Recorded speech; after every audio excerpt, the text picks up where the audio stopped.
नमस्कार विद्यार्थी मित्रांनो. स्टडी मास्टर मराठीच्या या खास एपिसोडमध्ये तुमच्या सगळ्यांचं खूप खूप स्वागत आहे. आज आपण महाटेट परीक्षेचा असा एक विषय डिकोड करणार आहोत जो खऱ्या अर्थाने तुमचा रिझल्ट ठरवू शकतो. बालमानसशास्त्र आणि अध्यापनशास्त्र हा विषय पेपर 1 आणि पेपर 2 या दोन्हींसाठी अगदी गेम चेंजर आहे. या विषयावर एकदा तुमची कमांड आली की परीक्षेत तुमचे यश नक्की समजा. चला तर मग वेळ न घालवता थेट आजच्या या मास्टर क्लासची सुरुवात करूया. बरं, एवढा मोठा आणि क्लिष्ट विषय अभ्यासायचा म्हणजे गोंधळ उडणारच. पण काळजी करू नका, आपण हा संपूर्ण सिलेबस अतिशय लॉजिकल अशा स्टडी बकेट्समध्ये विभागला आहे. आज आपण अगदी स्टेप बाय स्टेप जाणार आहोत. आधी बुद्धिमत्ता आणि विकासाचे सिद्धांत बघू, मग अध्ययन आणि अध्यापनाच्या पद्धती समजून घेऊ, त्यानंतर काही भन्नाट प्रो टिप्स मी तुम्हाला देणार आहे आणि शेवटी एक मस्त रिव्हिजन. अशा प्रकारे चंकिंग करून अभ्यास केला की मेंदूवर ताण येत नाही आणि वाचलेलं एकदम परफेक्ट लक्षात राहतं.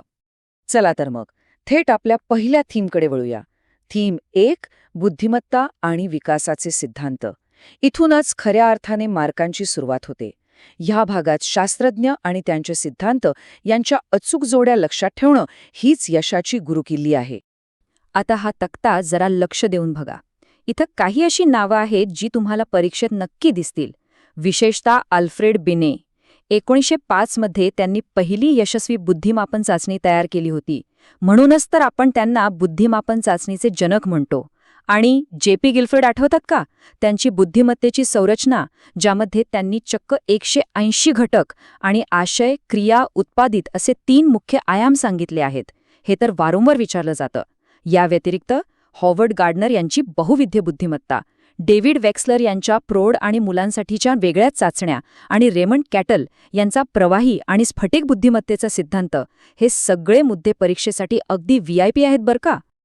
पुढे वळूया विकासाच्या सिद्धांतांकडे. इथं 4 मुख्य विचारवंत आहेत ज्यांच्यातला फरक आपल्याला समजलाच पाहिजे. सिग्मंड फ्राईड यांचे नाव घेतलं की इड, इगो आणि सुपर इगो आठवलंच पाहिजे. हा सिद्धांत मानवी वर्तनातील सुप्त मनाचा खेळ अगदी अचूकपणे स्पष्ट करतो. आणि जर तुम्हाला विद्यार्थी केंद्रित अध्यापनाबद्दल प्रश्न आला तर डोळे झाकून कार्ल रॉजर्स हे उत्तर असलं पाहिजे, कारण ते मानवतावादी मानसशास्त्रज्ञ होते. सोबतच एरिक एरिक्सन यांचे मनोसामाजिक विकासाचे 8 टप्पे जे जन्मापासून मृत्यूपर्यंत चालतात, आणि लॉरेन्स कोहलबर्ग यांचा नैतिक विकास सिद्धांत, हे 4ही स्तंभ भावी शिक्षकांसाठी अत्यंत क्रुशियल आहेत. आता एक अतिशय गाजलेली संकल्पना, ZPD म्हणजेच झोन ऑफ प्रॉक्सिमल डेव्हलपमेंट. लेव व्हायगॉट्स्की यांनी ही भन्नाट आयडिया मांडली होती. एकदम सोप्या भाषेत सांगायचं तर, एखादं मूल स्वतःच्या बळावर काय करू शकतं आणि एखाद्या शिक्षकाच्या किंवा कुशल मार्गदर्शकाच्या मदतीनं ते कुठपर्यंत झेप घेऊ शकतं, या दोन्हीमधला जो गॅप आहे ना, तोच गॅप म्हणजे ZPD. एक शिक्षक म्हणून ही पायाभूत संकल्पना तुम्हाला माहीत असायलाच हवी. या संदर्भात रुसो यांचं एक अतिशय सुंदर आणि विचार करायला लावणारं वाक्य आहे, बालक हा छोटा प्रौढ नाही. याचा अर्थ काय तर तुम्ही मोठ्या माणसांचे विचार, त्यांच्या अपेक्षा या लहान मुलांवर अजिबात लादू शकत नाही. त्यांचं एक स्वतंत्र, नैसर्गिक असं विकसित होणारं विश्व असतं, आणि ते समजून घेणं हेच तर आपलं काम आहे. ओके, आता शिफ्ट होऊया आपल्या दुसऱ्या थीमवर. थीम 2, अध्ययन प्रक्रिया आणि अध्यापनशास्त्र, म्हणजे मुलं नेमकं शिकतात कसं आणि आपण शिक्षकांनी वर्गात कोणत्या प्रभावी पद्धती वापरल्या पाहिजेत. इथं बघा, अध्ययन उपपत्तींचे हे शास्त्रज्ञ म्हणजे TETचे सुपरस्टार्स आहेत.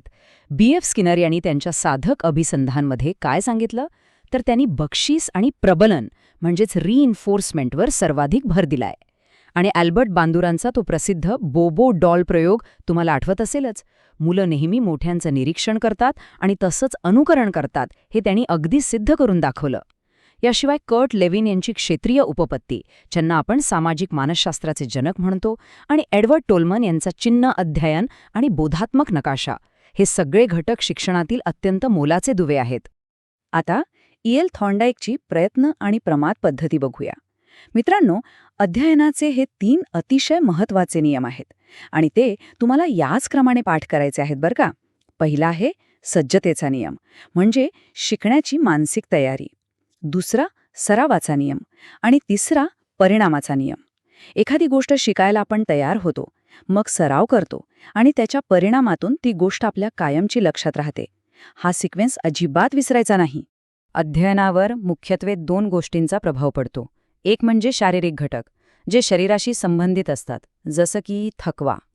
आणि दुसरे म्हणजे मानसिक घटक, जे थेट आपल्या मनाशी जोडलेले असतात, जसं की बुद्धिमत्ता, अभिरुची म्हणजेच आवड आणि प्रेरणा. परीक्षेत वारंवार एखादं उदाहरण दिलं जातं आणि विचारतात की हा शारीरिक घटक आहे की मानसिक. त्यामुळे कन्फ्युजन नको, हा फरक अगदी क्लिअर ठेवा. आता ही आधुनिक कन्सेप्ट बघा, ज्ञानरचनावाद म्हणजेच कन्स्ट्रक्टिव्हिझम. याचा सरळ अर्थ असा की विद्यार्थी हे नुसते ऐकणारे रोबोट्स नाहीयेत, ते त्यांच्या जुन्या अनुभवांच्या आधारावर सक्रियपणे स्वतःच्या नवीन ज्ञानाची निर्मिती करतात. आजची आधुनिक आणि संवादात्मक शिक्षण प्रणाली पूर्णपणे याच ज्ञानरचनावादावर उभी आहे. आणि आता ज्याची तुम्ही आतुरतेने वाट पाहत होता तो भाग, या सर्व क्लिष्ट संकल्पना कायमस्वरूपी लक्षात ठेवण्यासाठी आता आपण काही जबरदस्त आणि ॲक्शनेबल प्रो टिप्स पाहणार आहोत. या प्रो टिप्स यशाची गुरुकिल्ली आहेत. पहिली ट्रिक, डिस्कॅल्क्युलिया. शब्द कठीण वाटतोय? अजिबात नाही. कॅल्क्युलिया हा शब्द उच्चारायला कॅल्क्युलेटरसारखा वाटतो ना, आणि कॅल्क्युलेटर आपण कशासाठी वापरतो? गणितासाठी. म्हणजेच हा गणितातील क्रिया करण्यातील दोष आहे. संपला विषय. तसंच बालकाचा विकास नेहमी डोक्याकडून पायाकडे होतो, हे कायम लक्षात ठेवा. व्याकरणाचे नियम शिकवण्यासाठी उद्गामी आणि अवगामी याच पद्धती वापरल्या जातात. आणि सूक्ष्म अध्यापन म्हणजेच मायक्रो टीचिंगची अचूक वेळ विचारली तर 5 ते 7 मिनिटे हेच उत्तर असायला हवं. शेवटी आशययुक्त अध्यापन पद्धती म्हणजे काय शिकवायचे आणि कसे शिकवायचे यांचा एक परफेक्ट बॅलन्स. आता एक एकदम भारी सायकोलॉजिकल प्रश्न विचारतो. विकासाच्या कोणत्या टप्प्यात मुलाला सतत मी कोण आहे हा प्रश्न पडतो? थोडा विचार करा. याचं उत्तर आहे कुमारावस्था म्हणजेच ॲडॉलसन्स.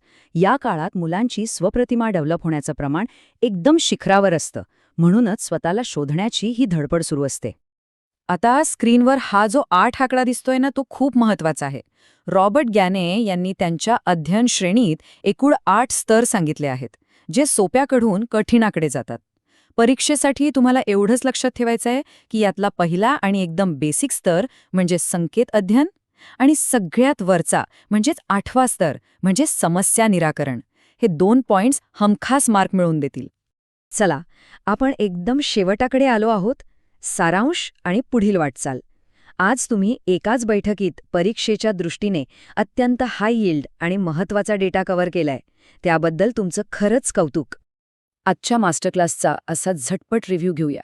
आपण बुद्धिमत्ता आणि विकासाचे 10पेक्षा जास्त मॉडेल्स डिकोड केले, स्किनरपासून थॉर्नडाईकपर्यंतचे अध्यापनाचे नियम बघितले आणि सर्वात महत्त्वाचं, अध्ययन अक्षमता ओळखण्याच्या आपल्या भन्नाट ट्रिक्स डोक्यात कायमच्या लॉक केल्या. असा स्ट्रक्चर्ड अभ्यास केला ना की कन्फ्युजन पळून जातं आणि क्लॅरिटी येते. आता वेळ आहे एका छोट्या ॲक्शनची. महाटेटमध्ये 100% यश मिळवायचं असेल तर आपल्या स्टडी मास्टर मराठी चॅनलला लगेच सबस्क्राईब करा.